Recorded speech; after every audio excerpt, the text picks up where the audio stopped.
Coming to see you. All right.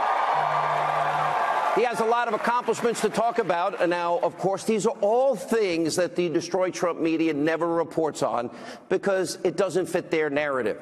They are singularly focused on one thing, and it's not the truth. It's not evidence. It's not facts. It's about how to tear down this president by any means necessary. Now, that's why they'll never tell you that under President Trump, this is 1 year. Unemployment in America, 17-year low. African-American, Hispanic unemployment have also reached record lows now under 1 year of President Trump. Thank you. Jobless claims are at a 45-year low, and since the election, 2.5 million new jobs have been created, and there are 2 million fewer Americans on food stamps in the country. We have consumer confidence near a 17-year high. Business confidence has now reached levels not seen since President Reagan. And all of that is before the president's historic tax cuts have even started to kick in. 90% of Americans are expected to see bigger paychecks. 3 million more Americans have received bonuses. Oh, and by the way, those bonuses that the Democrats like Nancy Pelosi, they're calling thousands of dollars in bonuses crumbs. It's a crumb if you're a $100 million net wealth person like Nancy Pelosi. Are those crumbs? I don't think that's a crumb. No. All right. Also, on the economy, President Trump is reversing what was a precipitous decline that we witnessed under 8 disastrous years of failed Obama policies. President Trump is cutting regulation at a historic rate. We're eliminating 16 for every new regulation enacted. Look what it's done for the energy sector alone. ISIS has been crushed because he has allowed the military to do their job. We are now rebuilding the military. Thank you. And the president's demanding that the border wall be built in any immigration legislation. Now, if a Democrat had accomplished half of what President Trump has at this point in their presidency, the liberal media would be trying to put this individual on Mount Rushmore. They want Obama on Mount Rushmore, in spite of his failure. But we also have those in the media in this country. That's not how they operate. Now, for over a year, the news media, colluding with, of course, liberals in this country and basically advancing their agenda, they have been hyperventilating over what we have exposed so far as a hoax, a conspiracy, a fabrication. And that is, they created about Donald Trump and Trump-Russia collusion, even though the media knows there's no evidence to prove any of this is true after nearly 18 months. There is zero evidence, but yet look at the disgraceful coverage you get every single night from your so-called mainstream media. A dizzying 24 hours in the Russia investigation, no longer just inching toward the president. This morning, it is more like careening. I think this is a potentially more dangerous situation than Watergate, and we're at a very dangerous moment. And that's because we are looking at the possibility that the president of the United States and those around him during an election campaign colluded with a hostile foreign power to undermine the basis of our democracy. Donald Trump is afraid. A political hurricane is out there at sea for him. We'll call it Hurricane Vladimir, if you will, the whole Russian thing. This is evidence of willingness to commit collusion. There's outright treason. I mean, there is no question that what he is doing is giving aid and comfort to the enemy. Tom Friedman said the election hacking is at the caliber of a Pearl Harbor or a 9/11. Do you agree with that? I completely agree with that. Donald Trump now sits at the threshold of impeachment. Let me get the reaction.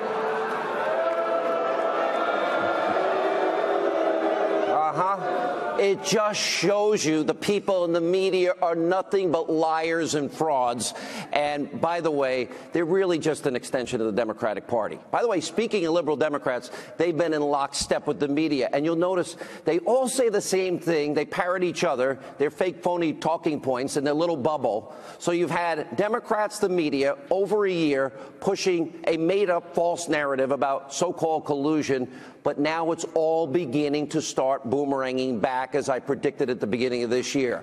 Everything the media has accused Donald Trump of and his campaign of doing with Russia is exactly what Hillary Clinton and the DNC and Fusion GPS and Christopher Steele are all guilty of, and people should go to jail and likely will go to jail over all of this. And that is the real Russia collusion story. And unlike the media's fake news narrative, we have real concrete, incontrovertible evidence of real crimes and real wrongdoing. Let's look at the phony dossier, for example.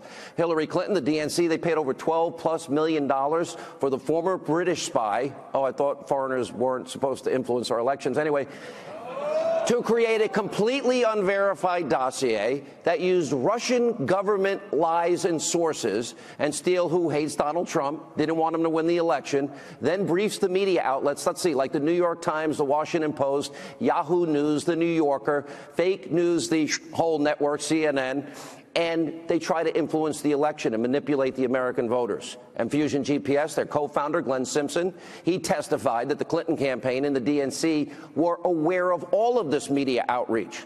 Now, that sounds an awful lot like that they were using a phony Russian narrative, phony Russian information that they bought and paid for to influence the American people and to win the election that way. And then on top of that, you got Steele meeting with the FBI, Steele giving them all of this Russian-sourced information. And we now know from 2 GOP memos that that dossier was used to lie to a FISA court judge, all in an effort to get a warrant to spy on a Trump campaign associate and the campaign, that, of course, being Carter Page. And the memos also are exposing how former FBI Director Andrew McCabe, he testified without the dossier, the application for that warrant would never have even been applied for, certainly not approved. And we know from the Grassley-Graham memo that the bulk of that application consisted of Hillary Clinton's bought and paid for dossier. Now remember, this is the dossier that James Comey testified under oath was salacious and unverified. The FBI and Fusion GPS, they never bothered to even begin to corroborate this. And then you had Comey, remember back in January of 2017, briefing the president-elect before he was inaugurated about how the dossier existed. And he said it was unverified and salacious. Now, that was only months before when he, in 2016, in October, well, that dossier that's unverified was good enough to use as a justification to spy on Carter Page. This is what we call the deep state in action. This is unelected, Obama holdover bureaucrats. They thought they knew better than you, the American people, about who should be the next president. And make no mistake about this, the deep state tried to stop Donald Trump from ever becoming president, and now they're doing everything they possibly can do to damage and destroy his presidency. And at one point, remember, at the beginning of his administration, over 125 leaks in 126 days. Now, here's the thing about all of this.